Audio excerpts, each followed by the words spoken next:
the Lawn Gnome. Welcome back to another Funko Pop update. Glad to be back to discuss some interesting things that are going on over at Funko. Also, if you've been following me over on my other channel, That's Comical, you probably know what has been going on in regards to my voice. I'm very happy to say that we are just about back to normal, and it feels really great to have my voice back. In the last couple of weeks, we've definitely seen and heard about a lot of stuff that have been going on in the world of Funko. So much, in fact, that I actually had to bring some notes with me. I also wanted to say that we did lose a major face in the world of popular culture. We just lost the great Akira Toriyama, the creator of one of the most amazing anime and mangas ever to be given to us. Dragon Ball Z, you name it. That is one of the main reasons why manga and anime are so popular here in the Western world. And without Akira Toriyama, we wouldn't have ever been where we were right now in regards to popular culture and all of the amazing influences that Japan has to offer from these mediums. So in regards to Funko news, we had TargetCon 2024, and I definitely will say there were some interesting products that were offered. As a matter of fact, one of them happens to now grace my collection, and I'm looking forward to showing you what it is in the coming weeks. We also see Funko joining in the celebration of two landmarks in popular culture. We're celebrating the 90th anniversary of the classic Disney character Donald Duck, one of my personal favorites, and just a couple of months ago, I finally got a piece from Funko that represents Donald Duck, and I'm so glad to have it in my collection. But we're also celebrating the landmark 50th anniversary of Hello Kitty, and there's a lot of interesting Hello Kitty pops and other Hello Kitty products coming out. I've even heard that there's going to finally be a plain old Pachaco Funko, and nothing would make me happier than to finally give my wife a Pachaco Funko Pop, because that's her favorite character from the Sanrio line. We also were officially given some previews of the brand new Invincible line, based of course on the Robert Kirkman Image comic, as well as the phenomenal game-changing Amazon Prime TV show. I thought that they were pretty good, but I'm not going to be adding any of those to my collection. I am, however, very excited for the free comic book day Invincible television moment of Think Mark. I've already seen the glam shot. It's actually in my thumbnail for today's video, and I absolutely love it. And we also got a lot of very interesting Pop Rocks announcements. A couple of packs, as a matter of fact, not just single ones.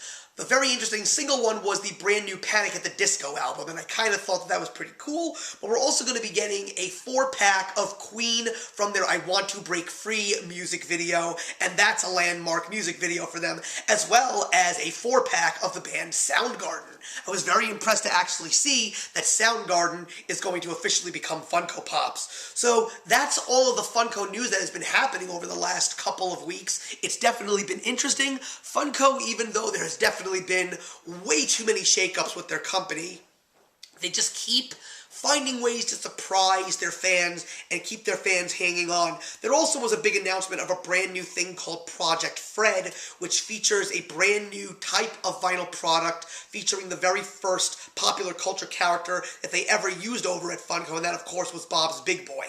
So, I don't know what your thoughts are on it, guys, but please leave your comments in the box below. But that's all the interesting news that's been going on, so let's take a look at how my collection has been going. So guys, we are officially back to the world of comic books, and I gotta say I'm really glad that I took a break and did review the 5-piece box set of the Ginyu Force, just because of the fact that we did lose Akira Toriyama just a couple of days ago.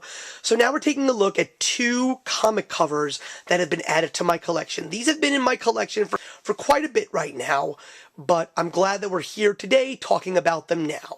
So we're taking a look at 2 new Marvel comic book covers.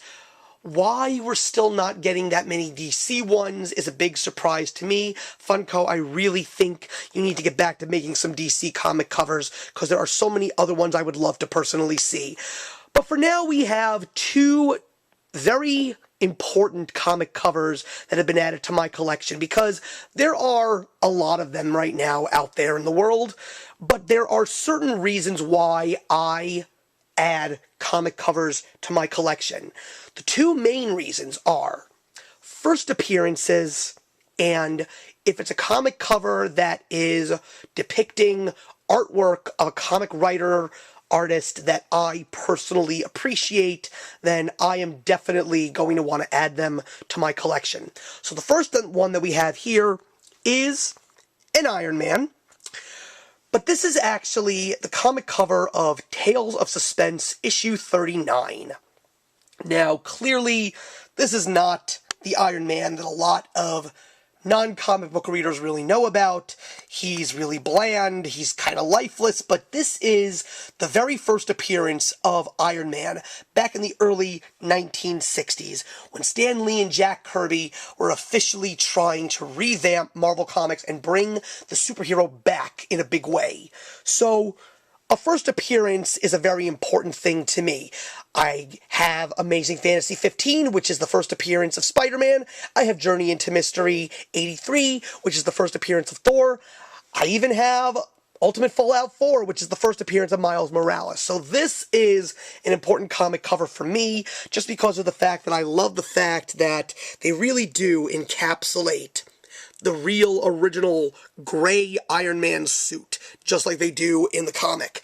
There even is a first cover appearance of Iron Man in the Avengers #1, and even that one is not even his classic scarlet and gold. So, say what you will about this version of Iron Man. For me, this is his first appearance. This is an important piece for my collection. Now, the second one is Wolverine. Now, I think Spider-Man may have the most comic covers, and I happen to have 3 of them in my collection. His first appearance in Amazing Fantasy 15, the first appearance of Miles Morales, but I also have the 2023 Target Con exclusive of Amazing Spider-Man 300. The reason why I have that one is because that's a piece of Todd McFarlane art. So next to Spider-Man, the most common one that we have here is, of course, Wolverine. There's a lot of Wolverine Funko comic covers, and I, again, don't know why, but this is not his first appearance. As a matter of fact, they're making his first appearance, and I've already seen what it looks like, and I'm sorry, but for the fact that it is the first cover appearance of Wolverine, and it's a comic cover featuring the Hulk and Wolverine, you really should have put Wolverine and the Hulk as Funko Pops in that comic cover box. So this is Wolverine #1 from 1982. This is the very first time that Wolverine ever got a solo title. This was a mini-series, and eventually he would get his very first long ongoing series, and then we would see so many different versions of Wolverine, including Mark Millar's creation of Old Man Logan.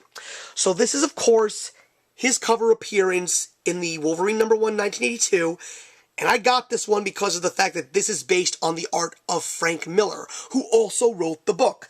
Frank Miller, of course, is known for The Dark Knight Returns and Batman Year One, but he also did this version of Wolverine. This is a great comic of Wolverine. It's an iconic cover with him grinning and basically like egging his opponent who he's looking at on with his claws drawn.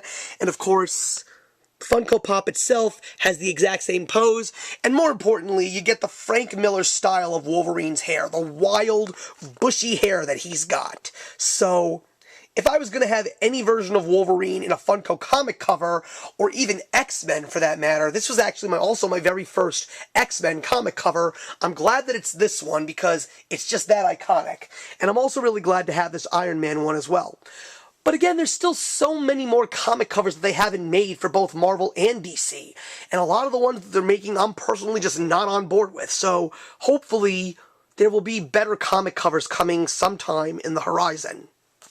Thank you very much for watching once again, everybody. Please leave your comments in the box below. Let me know what some of your new acquirements were for your Funko collections. Let me know if there's anything interesting that's coming out that you're excited for. And I will see you in the next one. If you enjoyed the video you just watched, feel free to leave a comment. Also, feel free to subscribe if you want to be up to date with our latest videos. Thank you so much for joining us today, and we'll see you in the next one. Actions speak louder than words.